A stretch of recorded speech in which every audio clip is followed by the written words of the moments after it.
Kami bersyukur Tuhan Yesus untuk kasih-Mu berlimpah atas kami. Di rumah kami masing-masing kami berada dalam hadirat Tuhan, siap ya Tuhan untuk duduk diam dengar firman-Mu. Urapi hamba-Mu ya Tuhan, dan taruh firman-Mu, isi hati-Mu dalam bibir mulut hamba-Mu, dan biar Engkau yang genapi setiap firman dengan tanda kuasa dan mujizat. Dan saat kami bersatu dengan tubuh darah Yesus, kami percaya yang sakit disembuhkan, yang terikat dilepaskan, setiap kuk dan belenggu dipatahkan. Berfirmanlah ya Tuhan, kami siap untuk mendengarkan. Dalam nama Yesus kami berdoa, haleluya. Yang percaya katakan amin, haleluya. Shalom saudaraku sekalian, di rumah kita masing-masing kita berada tetap dalam hadirat Tuhan, dan kita percaya firman Tuhan adalah firman yang memerdekakan. Saudaraku yang terkasih, saya akan meneruskan dari khotbah saya minggu lalu.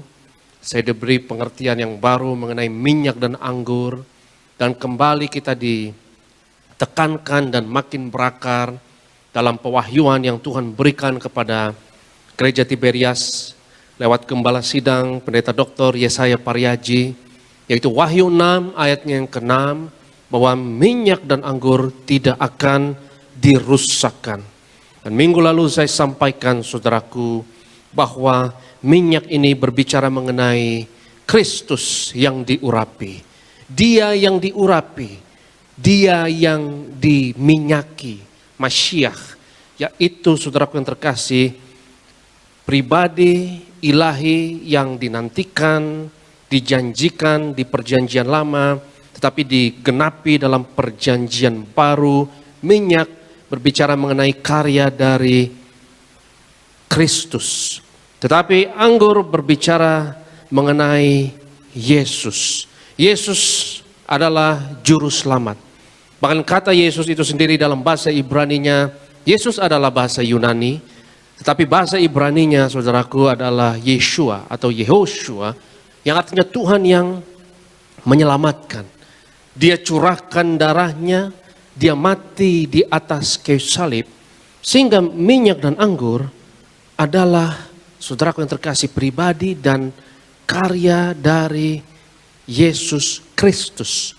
Atau kita bisa sebut sebagai Kristus Yesus kalau mau kita cocokkan dengan urutan dari minyak adalah Kristus, anggur adalah Yesus. Dan saudaraku yang terkasih, nama Yesus kadang disebut Yesus Kristus, tetapi tidak sedikit dalam perjanjian baru ia disebut sebagai Kristus Yesus. Sehingga kalau kita sebut sebagai Kristus Yesus itu cocok dengan urutan minyak anggur. Jadi Kristusnya dulu, baru Yesusnya. Dan bahkan saya cukup kaget menemukan bahwa kata Yesus Kristus itu dalam perjanjian baru 71 kali. Tapi kata Kristus Yesus itu 91 kali. Dan kita mau lihat beberapa ayat saudaraku yang terkasih dalam firman Tuhan, bahwa kata Kristus Yesus ini disebut seringkali terutama dalam surat-surat Rasul Paulus. Mari kita lihat Roma pasal yang ketiga, tentu kita tahu ayat ini, Roma 3 ayat 23 sampai 24 mengenai bahwa semua orang berdosa dan telah kehilangan kemuliaan Allah. Satu ayat yang terkenal, tetapi saya mau baca ayat selanjutnya. Coba kita lihat Roma pasal 3 ayat 23. Karena semua orang telah berbuat dosa dan telah kehilangan kemuliaan Allah. Dan oleh kasih karunia telah dibenarkan dengan cuma-cuma karena penebusan dalam Kristus Yesus. Jadi Kristusnya dulu saudara, baru Yesus. Kristus sebagai dia yang diurapi, dia yang diminyaki, minyak. Dan Yesus adalah dia yang curahkan darahnya, anggur. Ayat 25, Kristus Yesus, sekali lagi kita temukan bahwa Kristus di depan, Yesus di belakang, tentu kita tahu ini sama.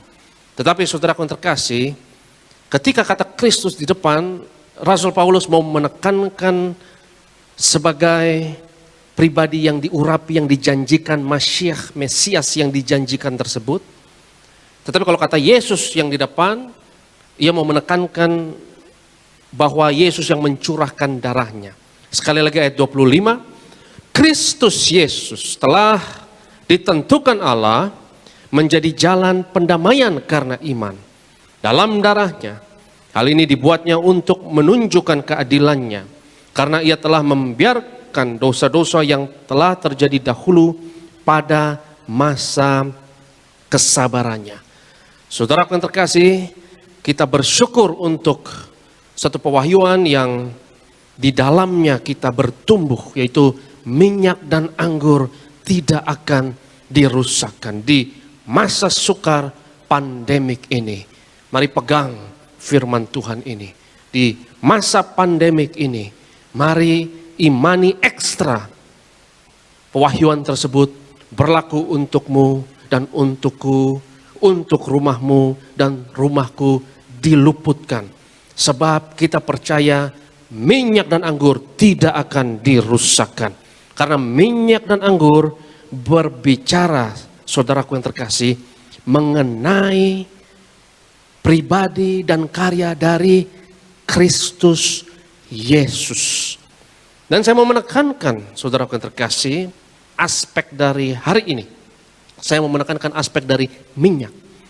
Saya mau menekankan aspek dari Kristus, yaitu Dia yang diurapi.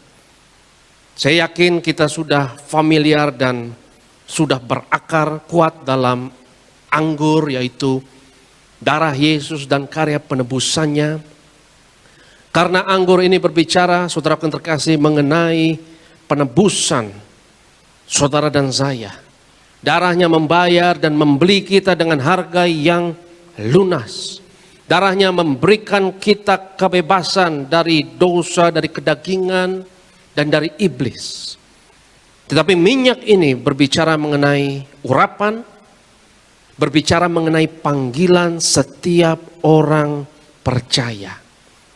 Saudara yang terkasih, konsep dari Kristus ini adalah konsep yang sangat agung dan mulia dan yang sangat dalam, yang saya percaya, saudaraku yang terkasih, konsep ini kita harus lebih lagi berakar di dalamnya. Dan saya berbicara mengenai konsep bahwa setiap individu, setiap manusia sebagai individu itu diurapi oleh Tuhan sebagai pribadi yang ada di dalam Kristus dan Kristus ada di dalamnya, sebagai kepanjang tanganan Kristus untuk memberkati dunia ini. Hari ini kita mau kembali diteguhkan, mengetahui bahwa saudara-saudara setiap kita adalah individu pribadi yang diurapi.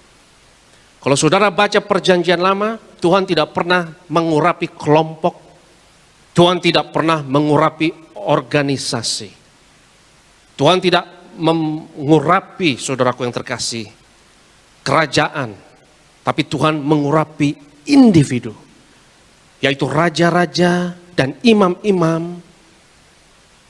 Pada perjanjian lama hanya segelintir orang yang diurapi, tapi di perjanjian baru semua orang adalah raja dan imam di dalam Kristus. Tuhan rindu untuk memerintah dalam kerajaannya, yaitu di dalam setiap individu, dalam setiap manusia.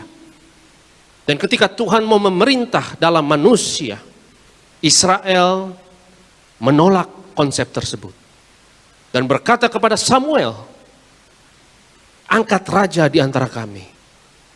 Dan Tuhan berduka atas jawaban orang Israel tersebut, saudara yang terkasih. Dan Tuhan berkata kepada Samuel, jangan bersedih, karena bukan kamu yang mereka tolak, aku yang mereka tolak. Sehingga muncullah setelah zaman hakim-hakim, kita tahu saudara yang terkasih, zaman raja-raja. Tetapi Tuhan mau memerintah di dalam setiap individu, di dalam setiap manusia. Dan kerinduan tersebut hanya tergenapi, saudaraku yang terkasih, lewat anak Allah Tuhan kita, Kristus Yesus. Saudara adalah pribadi yang diurapi. Engkau adalah pribadi yang mengambil tempat Kristus di dunia ini. Yang saya percaya itulah makna sebenarnya dari percaya kepada Yesus. Apa arti percaya, saudaraku yang terkasih, kepada Yesus dan kita selamat beroleh hidup yang kekal? Apa berarti kita hanya selamat nanti di akhirat? Kita percaya dalam arti yang dogmatik dan kita setuju dengan beberapa baris pengakuan iman, syahadat, lalu kita selamat tanpa melibatkan tindakan dan action kita. Saudaraku yang terkasih, percaya adalah identifikasi. Percaya adalah saudara mengidentifikasikan dirimu dengan Yesus. Mati bersama Yesus, dikuburkan bersama Yesus, dan dibangkitkan bersama dengan Yesus. Saudaraku yang terkasih, percaya maksudnya adalah di dalam setiap aspek hidupmu dimanapun kau berada, siapa yang akan mengambil tempat Kristus, memikul salibnya, dan menjadi terang, garam, berkat dalam rumahmu, dalam organisasimu, dalam perusahaanmu, dimanapun engkau berada. Siapa yang mau percaya dan mengambil tempat dan panggilan tersebut? Saudara dan saya diurapi untuk menjawab panggilan tersebut. Ketika kita mengerti, saudaraku yang terkasih, konsep ini, kita juga akan mengerti antitesis dari konsep ini. Karena antitesis dari Kristus adalah jelas bahwa anti Kristus. Anti individu yang diurapi, yang di dalamnya Tuhan bersemayam. Saudaraku yang terkasih, Tuhan tidak mau tinggal di tabernakel. Tuhan tidak mau tinggal di dalam kemah. Dia tidak mau tinggal memerintah dalam suatu kerajaan kelompok. Karena kerajaan Allah ada di tengah-tengah kamu, Yesus katakan. Tuhan mau memerintah di dalam setiap kita. Betapa agungnya, betapa mulianya konsep tersebut. Karena konsep tersebut, saudara yang terkasih, sebagaimana yang dikatakan Hakim-Hakim 9 ayat 9. Bahwa minyak ini untuk memuliakan Allah dan manusia. Manusia begitu dimuliakan sebagai individu. Karena pribadi manusia adalah tempat di mana Tuhan bersemayam. Saudaraku yang terkasih, nilai dari manusia nggak main-main. Nilai dari nyawa seorang manusia. Kalau seseorang bermain-main dengan nilai dari nyawa manusia, dia berhadapan dengan Yesus Kristus, gambar dan rupa Allah yang sejati yang di dalam kita. Itu kenapa saya percaya, saudaraku, pewahyuan yang saya dapatkan mengenai COVID-19 ini berdasarkan 1 Tawarik 21. Kenapa ada penyakit sampar yang menghantam Israel? Karena keputusan Daud yang sepertinya sepele tetapi fatal. Yang mensensus orang Israel, mendaftarkan orang Israel, dan Tuhan murka. Dan Alkitab mengatakan iblis yang menghasut Daud untuk melakukan hal tersebut. Dan saya jelaskan karena Daud melanggar Keluaran pasal 30 ayat 11 sampai 16. Di mana sebelum sensus setiap jiwa harus membayar dengan uang untuk menebus pendamaian untuk masing-masing nyawa manusia. Saudaraku yang terkasih, sampar dalam zaman Daud tersebut adalah teguran bahwa manusia adalah individu bukan kolektif, bukan kelompok, bukan grup. Mengelompokkan manusia dan mengedepankan kelompok tersebut fatal. Berdasarkan sukulah, agama, raslah, ideologi dan lain sebagainya. Saudaraku yang terkasih, manusia pada hakikatnya, setiap individu manusia, saudara dan saya, adalah gambar dan rupa Allah. Karena semua manusia dosa dan telah kehilangan kemuliaan Allah. Inilah great equalizer, inilah great leveler. Yang menyamakan semua manusia, saudaraku. Bukan suku, agama, ras, karena hal itu bisa berbeda. Tapi yang menyamakan adalah gambar dan rupa Allah di dalam setiap kita yang harus kita hormati sebagai sesama gambar dan rupa Allah. Walaupun berbeda secara ekonomi, secara intelijen, secara kelompok sosial, kita beda. Tetapi satu hal yang menyamakan setiap kita, semua berdosa. Dan semua kehilangan kemuliaan Allah. Dan itu menyamakan, saudaraku, meratakan tanah di atasnya kita berdiri. Nggak ada yang lebih tinggi, nggak ada yang lebih rendah. Semua sama berdosa. Semua sama butuh darah Yesus. Semua sama di mata Tuhan. Inilah great equalizer. Dan dalam ayat ini, saudara, kita temukan istilah ini dan nama ini, yaitu Kristus Yesus. Dan kita mau baca satu ayat lagi, saudaraku, di mana urutan tersebut adalah Kristus Yesus. Urutan nama Yesus bukan Yesus Kristus, tetapi Kristus Yesus. Tetapi kita buka Galatia pasalnya yang ketiga, saudaraku. Kita lihat Galatia pasalnya yang ketiga. Mari kita baca firman Tuhan ayat 26 sampai 28. Dan kita akan temukan nama Tuhan kita disebut kadang sebagai Yesus Kristus. Tetapi dalam khotbah ini saya mau menekankan Kristus Yesus. Kristus saya mau taruh di depan supaya ya saudara lebih ingat dengan minyak dan anggur tidak akan dirusakkan. Minyak di depan, ya. Yaitu Kristus yang ditaruh di depan sebagai dia yang diurapi. Galatia 3 ayatnya yang ke-26. Sebab kamu semua adalah anak-anak Allah karena iman di dalam Yesus Kristus. Perhatikan, disebut sebagai Yesus Kristus. Tapi ayat selanjutnya menyebut sebagai Kristus Yesus. Ayat 27.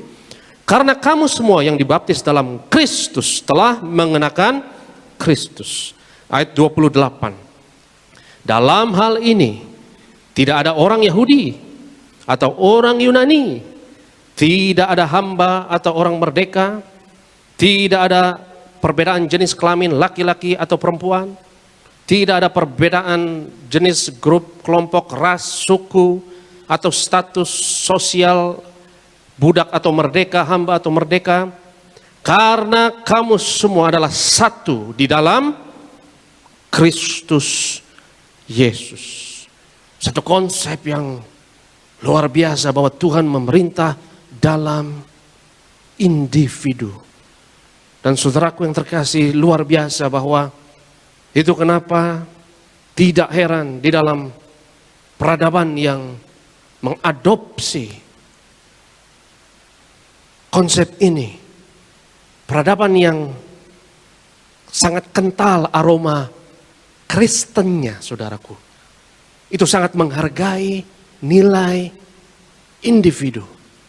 Dan menjadi peradaban yang maju, yang berkembang, yang pesat kemajuannya. Karena individu dihargai. Itu kenapa di mana Injil berkembang, nilai dari individu, manusia sebagai individu, bukan manusia sebagai kelompok, tapi manusia sebagai individu dihormati. Itu kenapa puji Tuhan ada hak asasi manusia yang menghormati nilai manusia sebagai individu. Puji Tuhan ada konsep yang namanya demokrasi. Semua orang, semua individu bebas untuk memilih, bukan segelintir aristokrat atau elit yang memerintah. tetapi sebuah konsep yang berdasarkan, saudaraku yang terkasih, bahwa semua manusia itu sama, itu ada di dalam Kristus, dan saudara dan saya adalah pengikut Kristus, dan kita disebut sebagai Kristen. Kenapa, saudaraku yang terkasih? Karena Tuhan memerintah dalam setiap individu. Engkaulah pribadi yang diurapi tersebut, yang di dalamnya Kristus berada. Dan panggilan ini untuk diselamatkan, untuk bertobat, adalah panggilan bukan untuk kelompok, bukan untuk kolektif, tetapi untuk setiap individu. Dan setiap individulah yang mengambil tempat Kristus, memikul salibnya dan mengikut Yesus. Saudaraku yang terkasih, anti-Kristus adalah anti individu memikul salib. Yohanes berkata dalam suratnya, banyak roh anti-Kristus. Anti-Kristus adalah anti dari konsep ini, bahwa individu tidak perlu memikul salib. Biar kelompok saja yang memikul salib. Memikul salib adalah tanggung jawab negara misalnya. Sehingga setiap individu menganggap dirinya sebagai korban semata. Dan mencari kambing hitam, yaitu kelompok lain, grup yang lain. Dan berusaha membebaskan setiap individu dari memikul salib adalah fatal akibatnya. Adalah kehancuran yang menjadi akibatnya.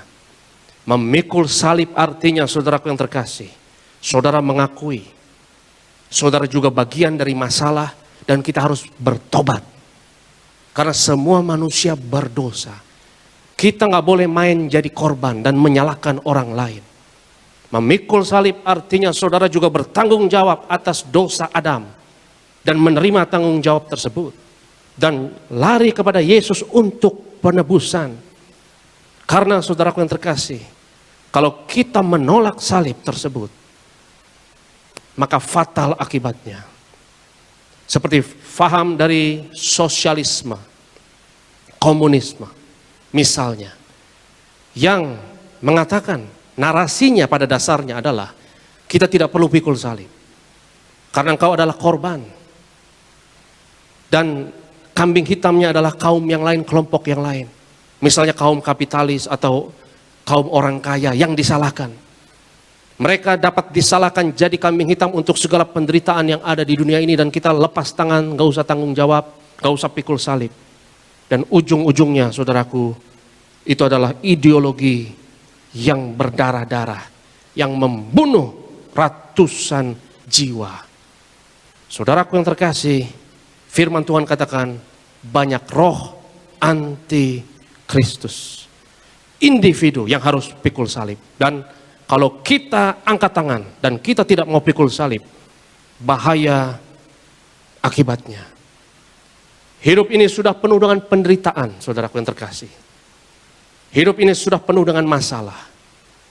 Tapi kunci menang dari masalah adalah bukan kita merasa diri kita hanya sebagai korban dan salahkan orang lain. Justru pikul salib tersebut, maka ada penebusan. Pikul salib tersebut, maka ada berkat Tuhan, ada mujizat, dan ada hari depan. Ada penebusan untuk masa depan kita.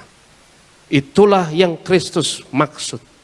Bahwa setiap individu yang ambil tanggung jawab. Karena urapan ini adalah panggilan, kata lainnya adalah tanggung jawab. Saudara diberikan hak, saudara diberikan penebusan, saudara diberikan kedaulatan oleh darah Yesus. Tapi minyak berbicara mengenai panggilan, tanggung jawab setiap orang percaya. Saya membaca, saudaraku yang terkasih, bahwa manusia adalah makhluk yang butuh beban dalam hidup ini. Kita butuh salib, kita butuh tanggung jawab. Kita butuh sesuatu untuk kita bertanggung jawab atasnya dan mengerjakannya. Kalau saudara membebaskan diri dari salib, bahaya.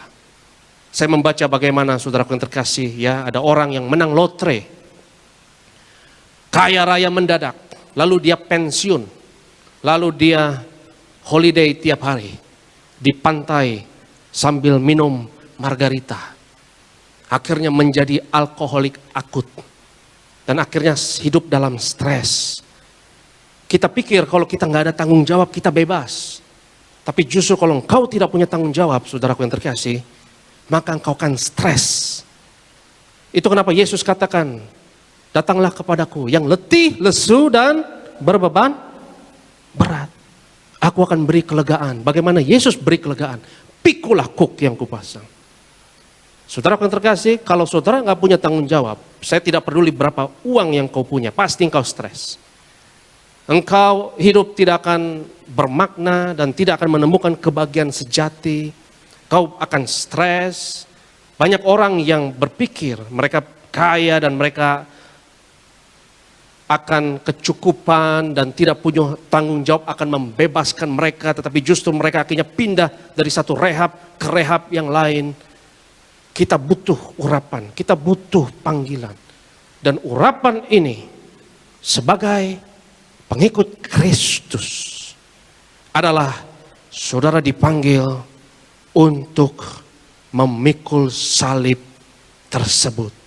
Dan untuk mengambil peran pemenang, yaitu Kristus yang ada di dalam engkau. Dan bagaimana kita memulai, saudaraku, untuk memikul salib, menjawab panggilan yang Tuhan berikan kepada setiap kita. Saudaraku yang terkasih, beberapa orang memiliki konsep yang menurut saya keliru mengenai pikul salib. Pikul salib ini bukan hanya sekedar penderitaan dan penderitaan semata. Memikul salib adalah butuh pilihan. Tuhan tidak akan memaksa saudara pikul kuk atau salib tersebut. Pikul salib harus pilihan. Di Taman Getsemani terbukti bahwa Yesus memikul salib tersebut bukan dipaksakan oleh Bapa, tetapi ia dengan sukarela memilih salib tersebut. Saudara harus punya pilihan untuk memikul salib. Misalnya seseorang berbuat kejahatan lalu dipenjara, itu bukan mikul salib, itu sanksi hukum namanya. Seseorang misalnya ya attitude-nya kurang baik, lalu banyak orang yang tidak suka sama dia, itu bukan salib, itu sanksi sosial namanya. Mikul salib itu, saudaraku yang terkasih, harus ada unsur pilihan. Saya percaya ketika engkau menjawab panggilan sebagai pribadi yang diurapi dan engkau mau mengangkat standar hidupmu, engkau melakukan lebih dari yang diharuskan, engkau melakukan sesuatu yang lebih dari job desk saudara, saya percaya itu adalah pilihan untuk memikul salib. Saudaraku yang terkasih, apapun keadaanmu dan dalam situasi pandemik ini sekalipun, saya sarankan mulai memikul salib dari hal-hal yang paling sepele dan dari hal yang paling kecil. Mulai, saudaraku yang terkasih, upgrade hidup kita sebagai garam dan terang, sebagai pribadi yang diurapi, yang di dalamnya Kristus berada di dalam kita, dan sebagai pemenang. Pikul salib tersebut. Yesus katakan jangan menghakimi supaya kamu tidak dihakimi. Ketika kita pikul salib, saudaraku yang terkasih, kita tidak menghakimi siapapun. Kita tidak cari kambing hitam. Tapi kita ambil beban tersebut. Dan itu adalah kesaksian bahwa dalam penderitaanmu, engkau lebih besar dari penderitaan tersebut. Engkau lebih besar dari masalah tersebut. Dan engkau menanggung salib tersebut.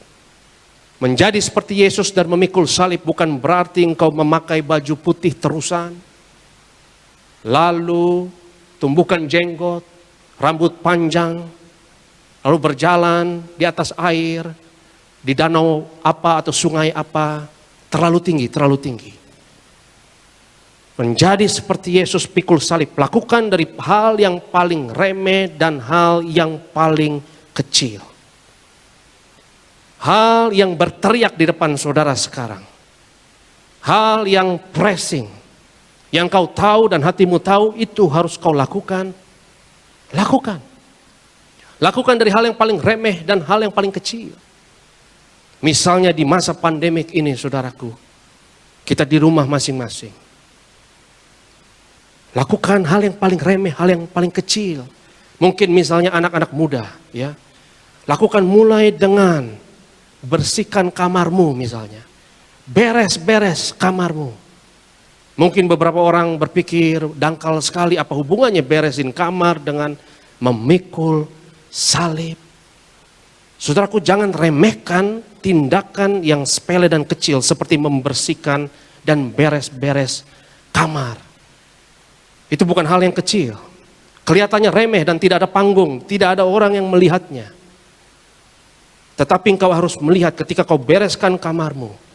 Saudaraku yang terkasih, engkau sedang mengubah dunia dan mentabiskan kerajaan Allah tanpa engkau sadari. Beberapa orang mungkin berkata membereskan kamar, ya beres-beres kamar itu sesuatu yang remeh, sesuatu yang kecil. Masa itu bisa disamakan sebagai standar dari memikul salib.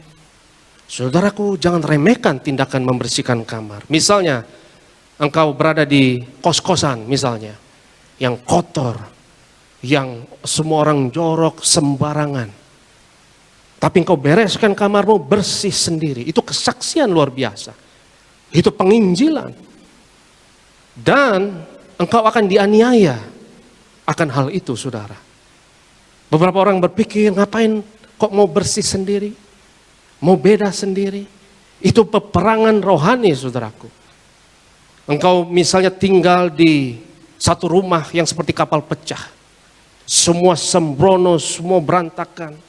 Penuh dengan atmosfer, sikap negatif, frustasi, kekecewaan dan amarah. Misalnya engkau tinggal dalam sebuah rumah yang bapaknya, ayahmu misalnya seorang alkoholik pemabuk. Misalnya abangmu seorang pecandu narkoba. Bayangkan rumah seperti itu.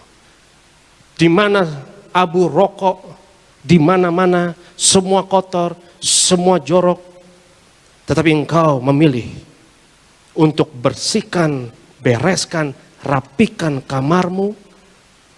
Sehingga di tempat yang kelam dan gelap tersebut, di satu sudut ada kerajaan Allah di situ. Sedang ditabiskan. Itu bukan hal yang gampang. Itu bukan hal yang mudah. Firman Tuhan mengatakan orang yang menguasai diri itu lebih dari orang yang menguasai kota. Ketika engkau bersihkan kamarmu, secara tidak sengaja engkau mengangkat standar hidupmu. Engkau mengatakan bahwa aku adalah orang yang diurapi. Seseorang yang punya masa depan, seseorang yang diberkati. Dan kutuk tersebut harus berhenti di sini. Engkau menyatakan dirimu sebagai seseorang yang berbeda dari yang lain. Dan kau bisa dianiaya untuk melakukan hal yang kecil tersebut, saudaraku. Karena mungkin orang lain melihat, kok ini orang mau beda sendiri. Siapa pikir dirinya. Saudaraku, kita berada di live streaming sekarang, beribadah di rumah masing-masing. Pikul salib dan upgrade hidup saudara, upgrade standar hidup saudara.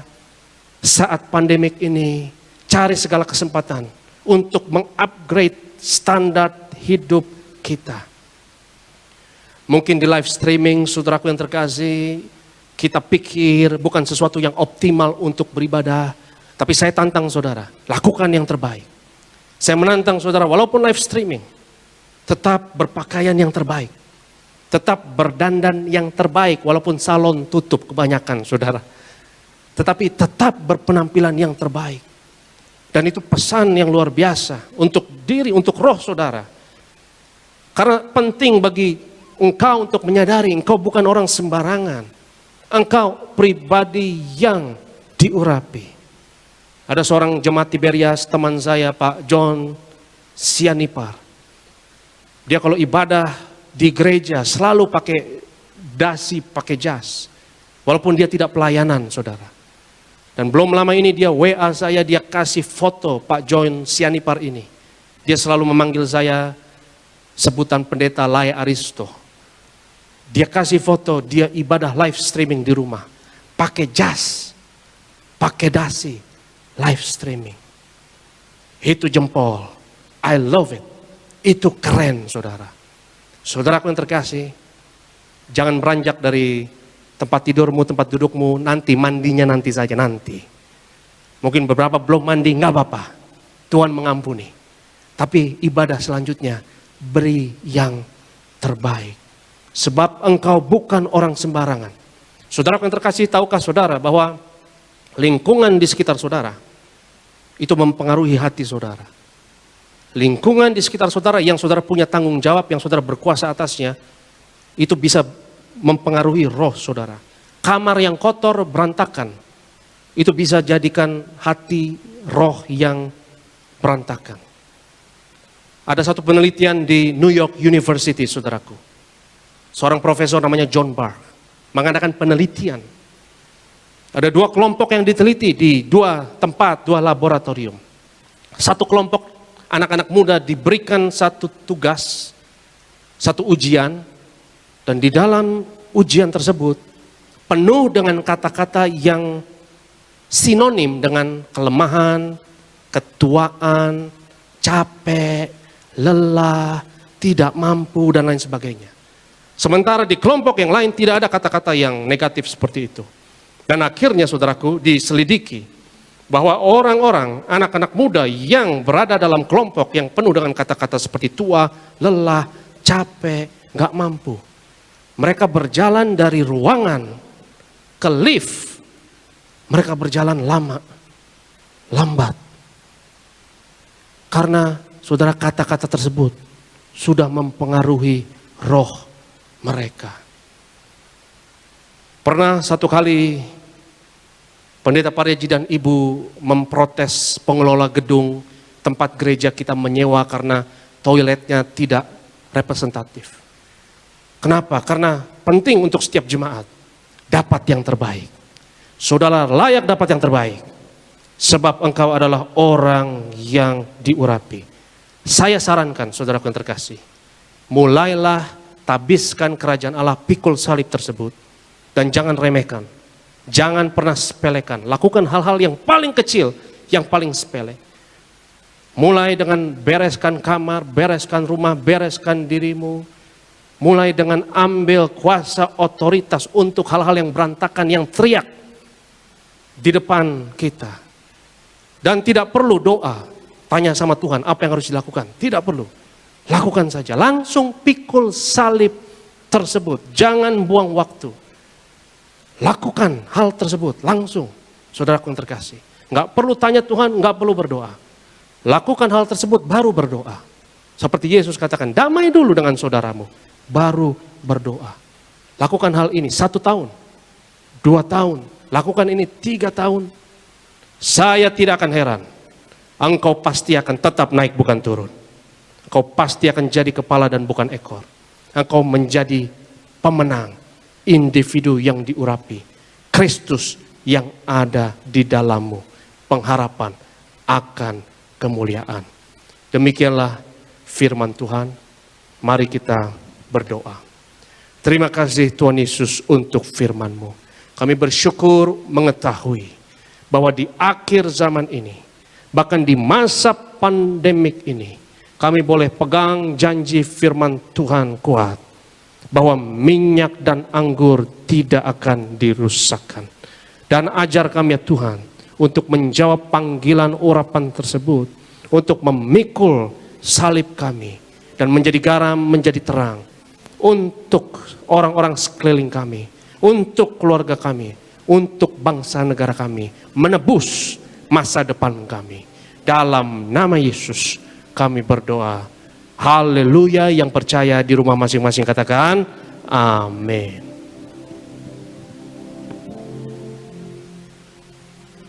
Kita yang terbaik. Sambut tubuh dan darah Tuhan Yesus.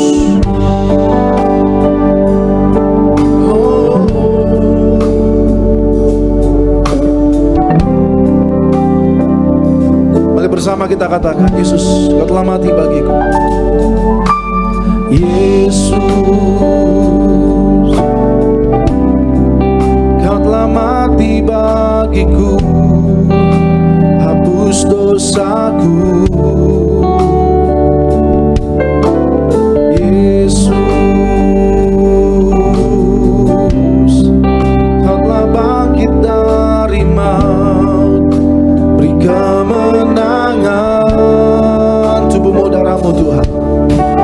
Tubuhmu dan darahmu tercurah bagi kami,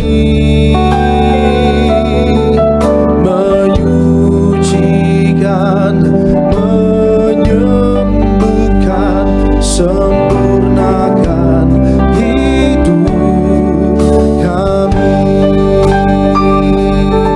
Oh Tuhan, Yesus, Kau telah tebus hidupku dengan salib. Dan kembali bersama jemaat Tuhan. Yesus, Kau telah tebus hidupku dengan salib-Mu. Yesus, Ku berikan segala hormat dan kemuliaan. Tubuhmu dan darahmu Tuhan.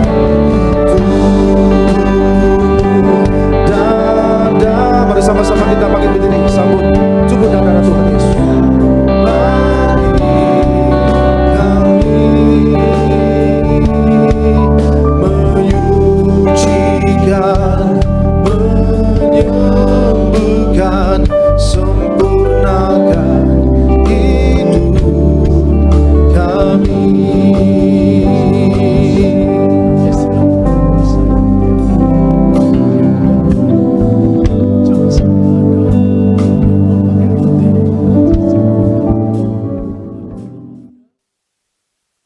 Kita akan masuk perjamuan kudus, di mana kebangkitan ditemukan di balik perjamuan kudus. Karena akan Anda ke surga juga ditemukan di tubuh Yesus. Anda pun masuk surga ditemukan di tubuh Yesus.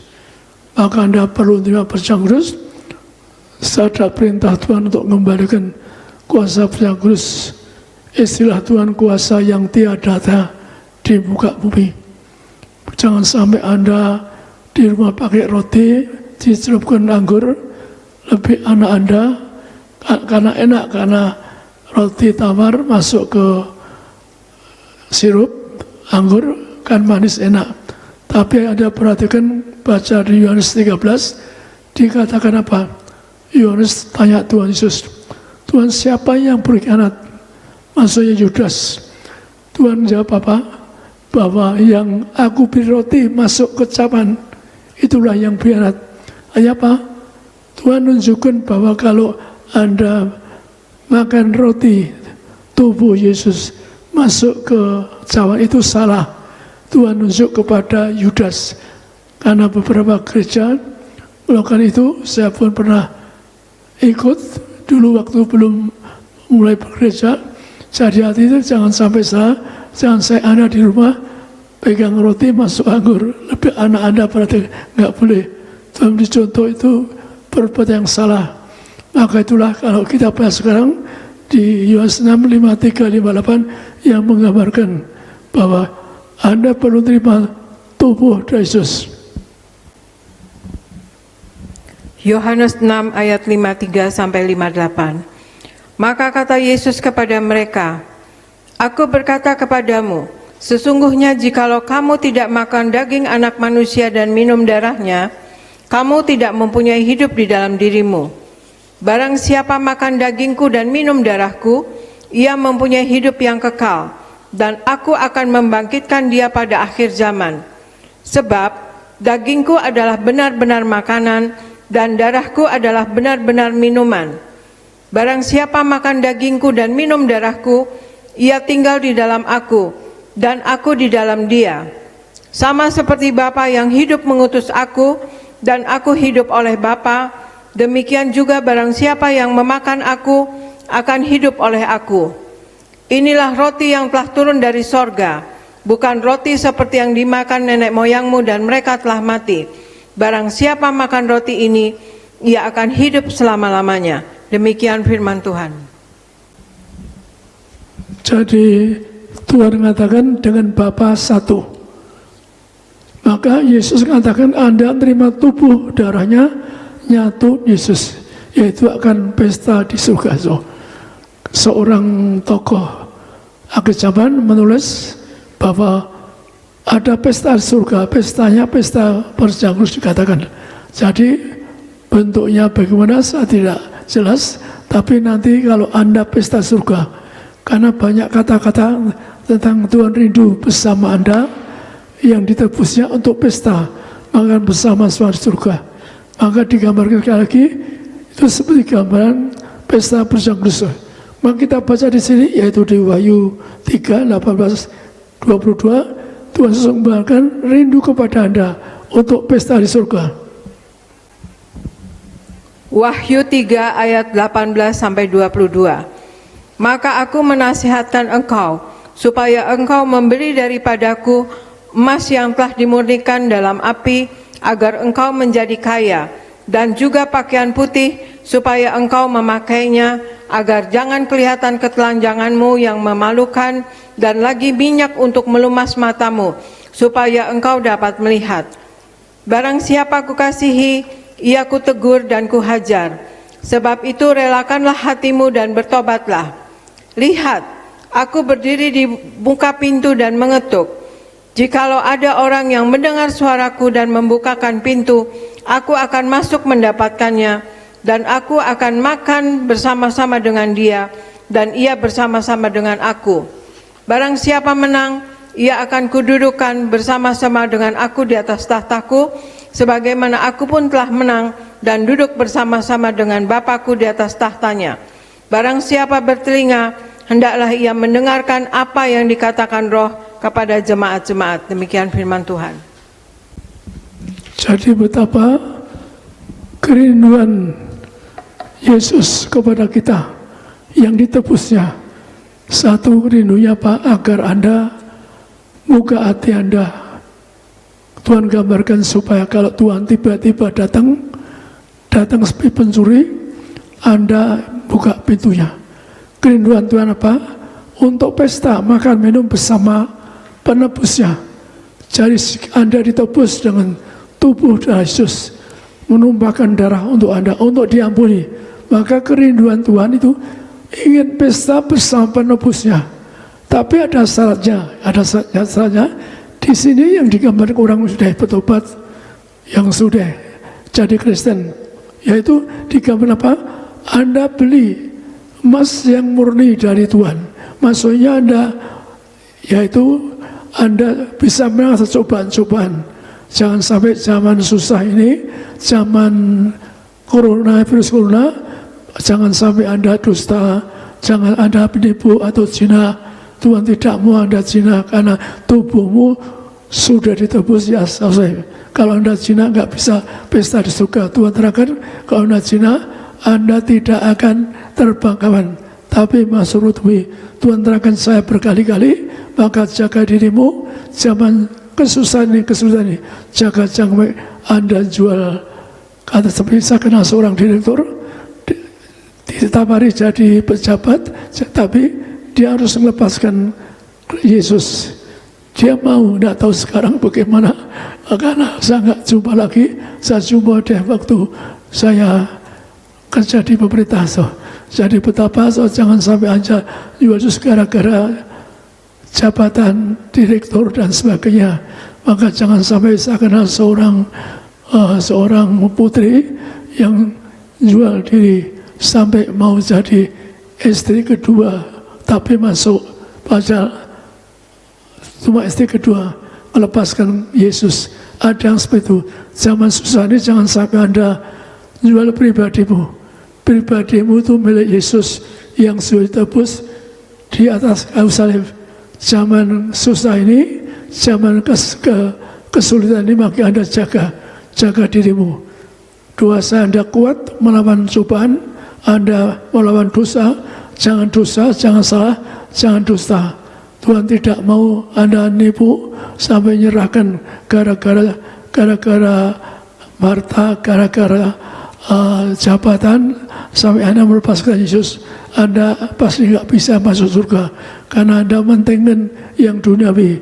Tuhan mengatakan Anda tidak boleh duniawi. Maka yang kedua, Tuhan mengatakan apa? Mengatakan bahwa Anda perlu hidup kudus. Dikatakan, beli daripadaku baju putih kemuliaan.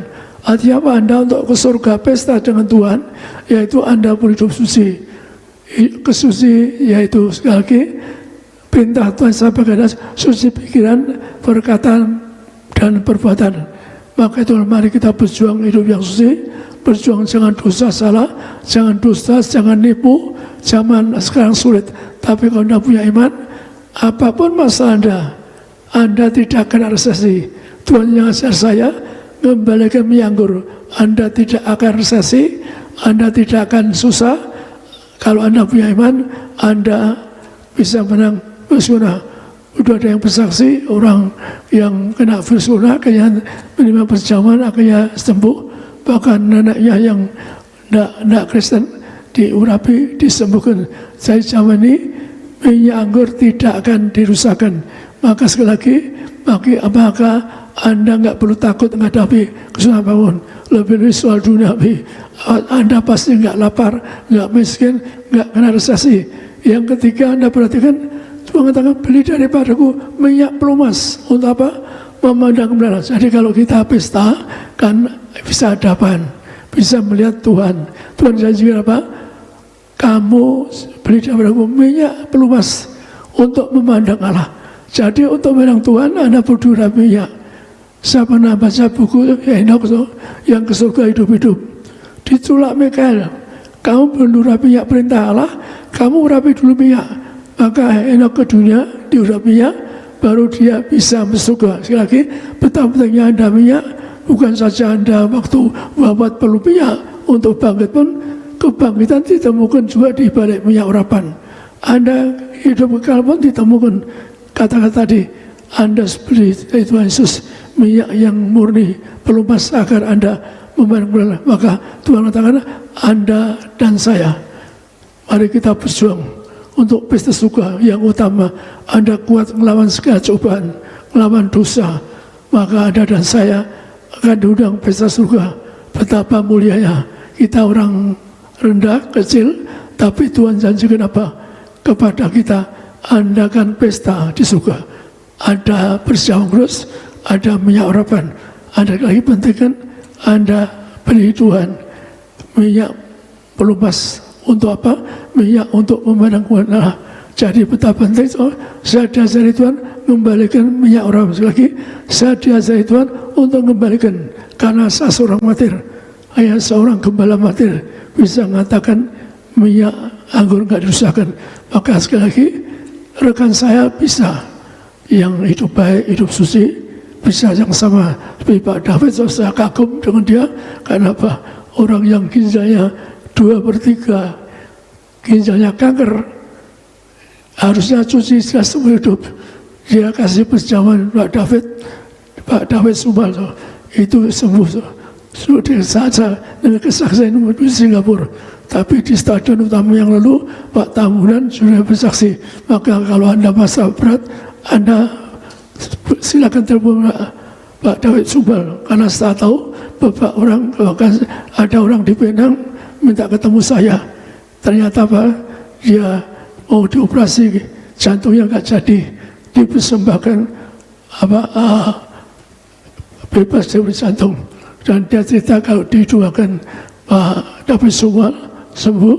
Jadi mari, Anda yang punya masalah, Anda dapat telepon beberapa rekan pendeta, mereka punya kuasa yang sama.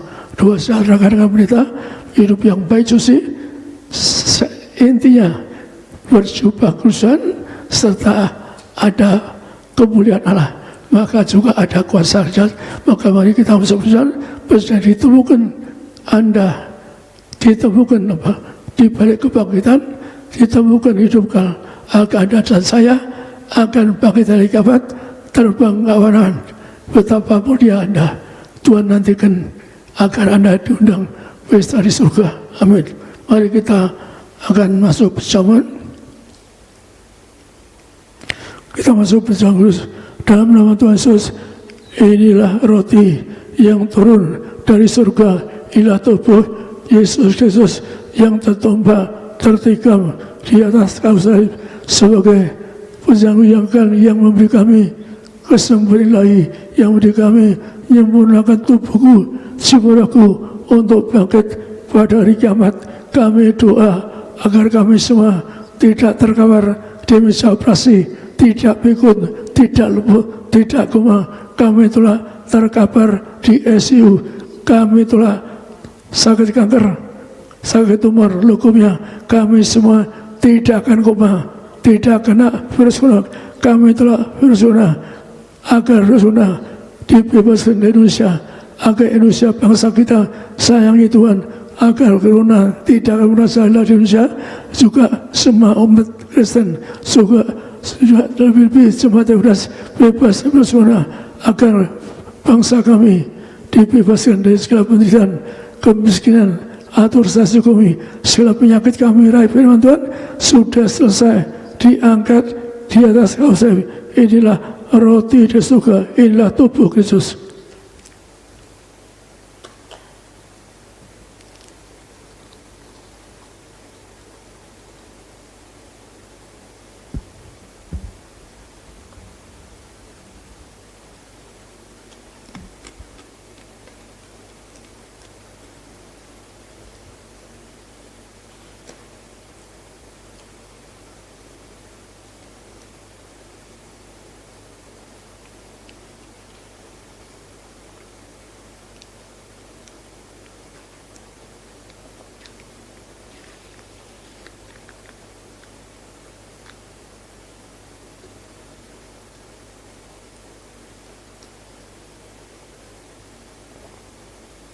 Mari angkat cawan ini dalam nama Tuhan Yesus.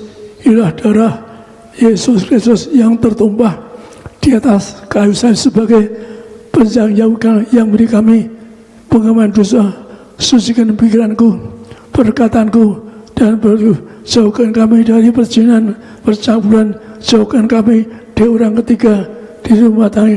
Kan Tuhan berkata, ada orang ketiga akan masuk surga, orang ketiga tidak bisa masuk surga. Maka Tuhan sucikan keluarga kami, keluarga yang kudus, disiapkan masuk surga, yang punya rumah di surga. Kami berdoa dalam nama Tuhan Yesus agar kami semua disempurnakan, disucikan dengan darahnya, diurapi, disembuhkan. Kami doa dari ujung rambut, ujung kaki sehat sempurna, tidak miskin, tidak bertiku. Anak-anak muda, kami tolak bodoh, kami tolak pelupa. Anak kerajaan surga yang pandai, cerdas, punya roh juara. Dalam nama Tuhan Yesus, diurapi mulut kami, penuh kuasa dan mujizat. Jantungku sehat, tidak pernah dioperasi. Paru-paru sehat, tidak pernah dioperasi. Ginjal sempurna, kami telah cuci darah, kami telah bisa operasi. Liver sempurna, ampun semua, segala penyakitku disembuhkan. Tulang-tulangku sempurna, tidak keropos tulang. Tulang-tulangku sempurna, tidak pikun, tidak lumpuh, tidak koma, tidak terkapar di ICU. Kami telah virus corona tidak di rumahku. Virus corona agar tidak masuk Indonesia. Kami tolak virus corona, lepaskan bangsa kami. Virus corona juga lepaskan keluarga kami. Virus corona dengan minyak anggur, firman mengatakan kami tidak dirusakkan. Artinya bebas frustasi, bebas daripada virus corona. Ada dua masing-masing. Sebut doa Anda, pokok doa Anda, sebut sakit Anda, Permohonan Anda dua masing-masing.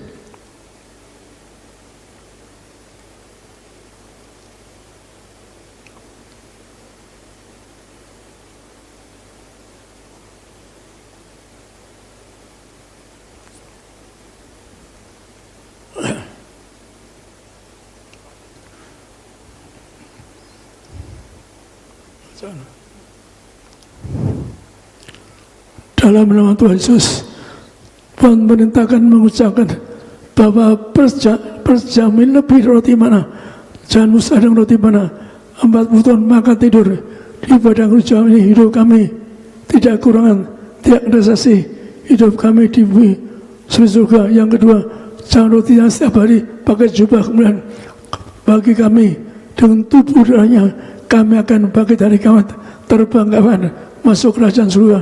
Yang ketiga, dengan roti mana, kasus baru, sepatu baru, Tuhan terangkan kepada gereja Bebas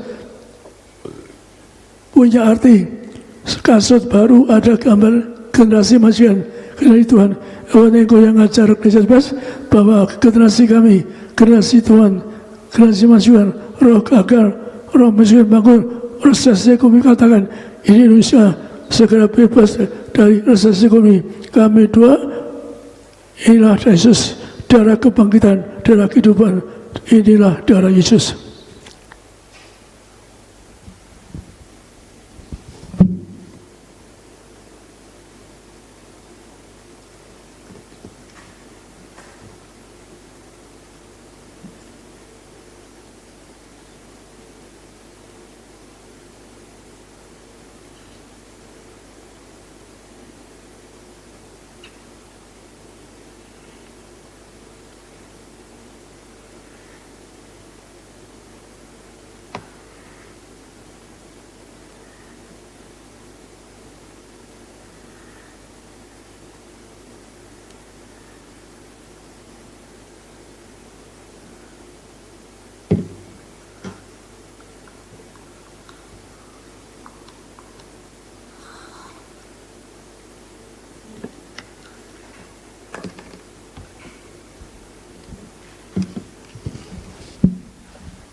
Jadi minyak ini betapa pentingnya sampai Tuhan mengatakan apa? Beli daripadaku minyak pelumas untuk memandang kepada Allah. Jadi waktu di bidang minyak banyak orang detik saya, Bapak pasti jual minyak. Saya orang yang tidak pernah menerima dari uang orang masuk kantong, karena prinsip saya kalau saya terima 1 perak, saya utang saudara, berasa ketika itu belum baca Alkitab. Jadi saya punya udah saya nggak mau terima. Kalau saya terima utang, saya nggak mau utang sama Anda. Maka minyak ini memberkati Anda. Berikan Anda usaha Anda diberkati, pagernya. Karena kalau pagar Anda di urap minyak, depan kantor, ruko, dan sebagainya, maka setan lewat depan Anda tidak akan berani. Kita punya tanah di Bitung, saya bersama ibu, teman-teman ngurapi tanah di Bitung. 3 tahun sebelum saya bangun, maka saya menyain. Ada orang lewat dengan kuasa gelap yang dibacok tangannya enggak berdarah. Orang itu lewat tanah itu berdarah-darah. Sampai 3 kali, masih kepalanya pun kaget, enggak percaya. Masuk lewat tanah saya bisa berdarah. Tapi kenyataan betapa artinya mulia di depan tanah kita. Maka itulah bukti yang betapa kuasa. Setan takut pada minyak urapan, di mana melanggar ada minyak, maka Anda dibagari di minyak. Anda perlu diminyakin. Kemana melanggar Anda ada minyak, maka tidak akan dirusakkan. Kita angkat minyak ini dalam nama Tuhan Yesus. Inilah minyak urapan Tuhan menulis di langit di Hakim 9, yaitu minyak ini muliakan Allah, muliakan manusia. Kami muliakan Yesus Kristus, Tuhan kami yang punya kerajaan surga. Hadirin berkati jemaat, berkati jangan murapi Tuhan sebagai warga surga, agar bangkit dari kawan terbangkan surga, diurapi, tidak kena virus corona. Semua jemaat diurapi minyak, Anda diurapi agar Anda tidak kena virus corona, agar Anda tidak kena rasasi, tidak miskin, tidak bangkrut. Inilah minyak urapan. Minyak ini muliakan Anda mulia akan bangkit dari kiamat. Tuhan Yesus katakan apa? Dengan Anda diurapinya, Anda akan memandang bulan. Anda sepanjang masa diam di rumah Tuhan. Inilah minyak urapan.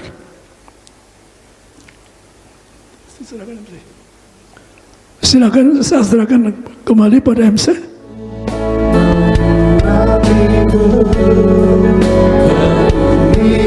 dengan kemuliaan-Mu, tubuh darah-Mu sempurnakan ku dijadikan baru serupa gambaran-Mu. Kita akan menerima doa berkat dan kita percaya dalam ibadah live streaming ini berkat Tuhan berlimpah di rumah kita masing-masing. Dan saya mau menyanyikan atas setiap saudara yaitu satu lagu Yahudi kuno, Shalom Aleichem. Yaitu saudaraku yang terkasih, lagu ini berbicara mengenai malaikat Tuhan bersemayam di rumah orang-orang percaya, menghalau setiap mara bahaya, setiap malapetaka di rumah kita masing-masing.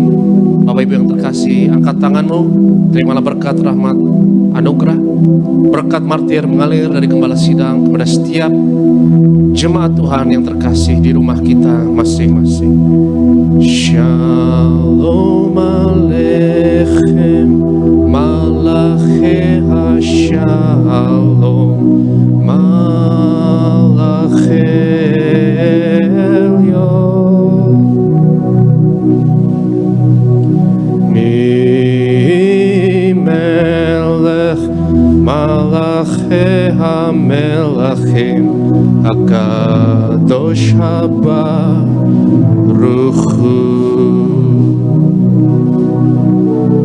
Shalom Aleichem, Malachi HaShalom, Malachi Elyon, Mi Melech, Malachi HaMelachim, HaKadosh HaBaruchu,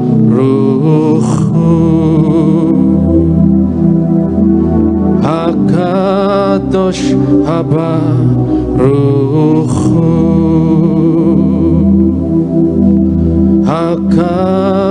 HaKadosh HaBaruchu.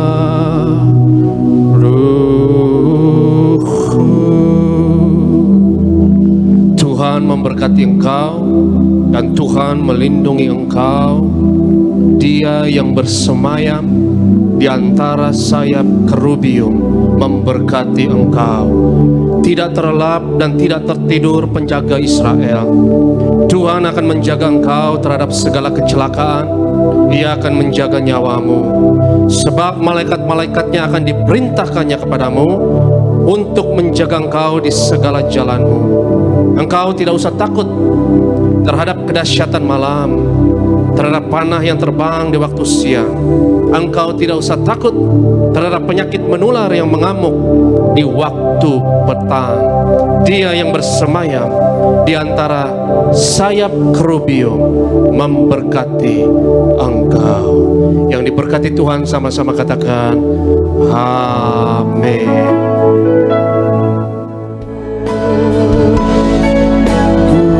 Jadikan baru serupa gambaran-Mu.